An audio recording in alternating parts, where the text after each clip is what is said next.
Bonjour à tous et bienvenue pour un nouvel épisode du Galta. Aujourd'hui, le sujet, toujours avec mon comparse Vincent, comment trouver les bons acheteurs. Waouh. Déjà, il faut définir c'est quoi un bon acheteur. Oui, absolument. Je pense qu'il y a deux écoles. Il y a l'école du propriétaire qui dit un bon acheteur, c'est quelqu'un que j'apprécie et qui va aimer ma maison et pas tout raser pour construire un parking, par exemple. Et il y a l'école du courtier en hypothèque aussi, et je dirais même de la banque, qui lui, c'est plus d'un point de vue financier, en fait, quelque part. Juste. Voilà, fin de l'épisode, bonne journée. Oui, c'est un très bon résumé, c'est une très bonne introduction. Alors, entendons-nous bien. De mon point de vue de courtier, l'acheteur idéal est une personne qui dispose des revenus et des fonds propres nécessaires pour pouvoir acheter le bien au prix affiché. Et qui est intéressé par le bien. C'est peut-être un détail, mais... Bien entendu. Maintenant, c'est vrai que du point de vue du propriétaire, beaucoup de propriétaires, raisonnent en continuité. Ils aimeraient que leur maison continue à vivre et continue à évoluer dans la lignée que eux ont déterminée, qui était très souvent une lignée familiale. Bon. Et il y a moyen d'organiser les choses pour faire en sorte que les attentes du propriétaire soient rencontrées et que les attentes des acheteurs soient rencontrées. Je vais te donner un exemple vraiment très précis. Et tu t'en souviendras, on a eu une maison de maître à vendre à Orbe. C'est une maison du XVIIIe siècle, vraiment la maison de maître par excellence, avec des belles grandes fenêtres. On a fait un article dessus, une étude de cap, c'était très particulier comme vente. Tout à fait. Les propriétaires qui avaient hérité de ce bien n'avaient pas la possibilité de racheter la part de l'un à l'autre et donc devaient malheureusement, vendre l'objet. Mais ils étaient profondément attachés à cette maison dans laquelle ils étaient nés, dans laquelle ils avaient vécu assez longtemps. Et donc, ils m'ont demandé de rechercher un acheteur qui allait conserver l'âme de cette maison.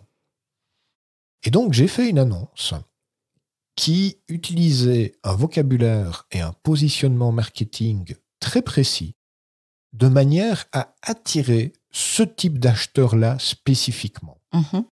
Et j'ai vraiment rencontré du beau monde.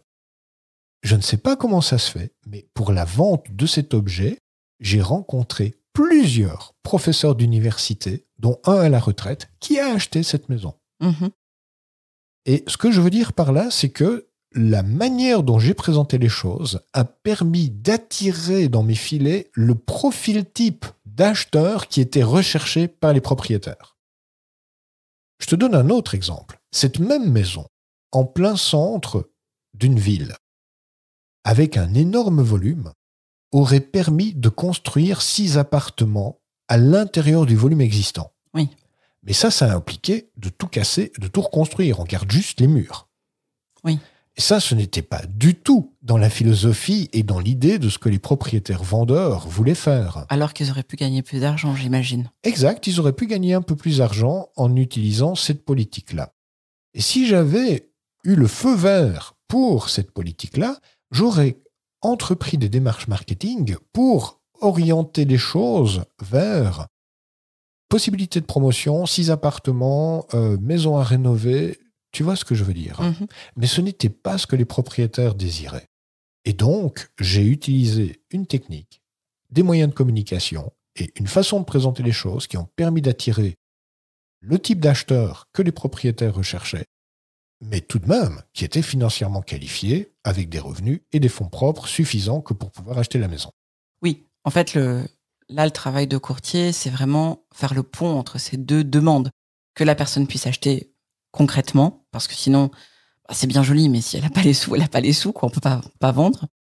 Et du coup, voilà, faire le pont avec ça jusqu'à une personne qui, on va dire, correspond aux attentes du propriétaire. Alors bien sûr, peut-être que les gens vont repeindre les volets d'une autre couleur, mais on va dire qu'ils vont respecter la maison ou l'idée que se fait le propriétaire du futur de sa maison. Oui, absolument. C'est tout à fait correct. Et c'est vraiment toute l'utilité d'utiliser un courtier en immobilier qui a justement cette perception des choses pour pouvoir comprendre et les attentes du propriétaire et pouvoir trouver un acheteur qui répond à ses attentes. D'accord. J'avais une idée, mais je l'ai perdue. Oui, on en a déjà parlé un petit peu avant. C'est quelque chose, savoir si les gens sont financièrement aptes à acheter, c'est quelque chose qui doit se travailler en amont. Donc, avant de faire les visites, demander quel est votre projet, etc., etc. Donc ça, on en a déjà parlé. Bon, là, je le redis vite fait, mais c'est ça. C'est est-ce que vous avez des fonds propres? Est-ce que vous êtes prêt à acheter, en fait, basiquement? Quelle quantité de fonds propres avez-vous? Est-ce que ça correspond à la valeur du bien actuel? C'est fondamental. Grosso modo. C'est fondamental. Mais j'irai même plus loin. Il faut que de l'autre côté, pour le propriétaire, les choses soient claires. Je veux vendre, c'est décidé. J'ai tant de temps pour vendre, enfin, pas 10 ans, quoi. Il faut quand même une limite dans le temps. Et j'aimerais idéalement trouver tel type d'acquéreur ou pas. Certains, je pense, peuvent dire non, je m'en fiche, tant que ils sont contents et qu'ils s'achètent mon bien. Et que, enfin, voilà, j'ai pas spécialement de critères. Mais une grande majorité des propriétaires, je pense, ont quand même des petits critères en tête par rapport aux acheteurs. Donc c'est un peu, là, c'est moi qui fais un pont entre ce qu'on a déjà dit dans d'autres épisodes, c'est-à-dire d'un côté, ça doit être très clair pour les acheteurs ce qu'ils peuvent acheter et ce qu'ils veulent acheter, et ça doit être très clair pour les vendeurs qu'ils doivent vendre et comment ils veulent vendre. Absolument. Ce sont des ingrédients clés.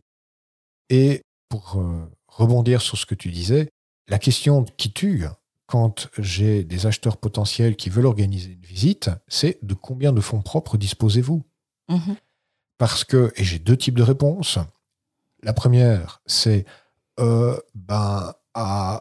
le prix est négociable, n'est-ce pas? Là, c'est pas la peine d'organiser la visite. Et le deuxième type de réponse, c'est j'ai 266 633 francs sur mon compte.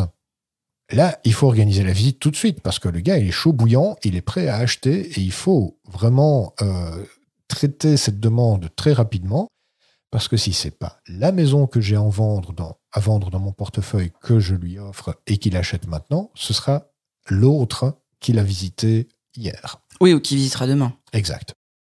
Super. Un dernier conseil par rapport au fait de choisir, de trouver les bons acheteurs et les garder. C'est une relation de confiance. Les gens qui désirent acheter une maison ou un appartement, mais ils sont vraiment stressés, ils sont vraiment anxieux par rapport au fait de faire une affaire correcte ou pas. Ce que je peux comprendre, ils n'achètent pas une paquet de chocolat à la Migros, quoi. Absolument. Ouais. Et, la manière que j'ai trouvé de bien conduire les choses, c'est de documenter mes réponses. Par exemple, oui, mais le terrain en face, est-ce qu'il est constructible? Alors regardez, j'ai déjà recherché ça. Selon le règlement communal et le plan général d'affectation, non, c'est de la zone agricole. Et selon la loi sur l'aménagement du territoire, cette zone ne sera pas déclassée avant les 15 prochaines années. D'accord. Ça, c'est factuel. J'amène le plan général d'affectation, j'ai le plan de la commune, j'ai le règlement de la commune, j'ai la loi sur l'aménagement du territoire. La réponse est complètement documentée. Oui, c'est pas des rumeurs ou des je pense que, ou je lèche mon doigt et je le mets au vent et j'estime plus ou moins quelque chose. C'est pas du tout radiophonique ce que je viens de faire, mais c'est pas grave, tout le monde a compris. D'accord. Donc, trouver les bonnes personnes en sachant qu'est-ce qu'on définit comme bonne personne et les garder en leur fournissant des informations factuelles. Exact. Ça marche très bien. Ça demande du boulot. Ça demande de dire la vérité, ça demande d'être très intègre, très honnête, mais ça fonctionne parce que l'élément clé dans cette transaction, c'est la confiance. Et dans l'autre cas, le courtier ou la courtière, ou même le propriétaire qui répond à une question en racontant des bobards, les acheteurs vont toujours s'en rendre compte. Bien sûr. Et là, c'est foutu, la vente est foutue. Sur cette bonne note, pleine de joie, nous allons terminer l'épisode. On peut trouver quelque chose de plus positif pour terminer. Non, c'est ok. Non, mais il faut le dire. Il faut mettre l'église au milieu du village parfois et dire que oui, quand on fait n'importe quoi, ça se sait. Des fois, ça prend du temps, mais ça se sait, quoi. Absolument. Et je vais te dire même que si tu as une attitude malhonnête, tu vas t'attirer des acheteurs malhonnêtes. Et là, tu es parti pour la bérésina. Ouais, ça devient compliqué après. Eh ben, merci pour tout ça. Service. Du coup, à la semaine prochaine.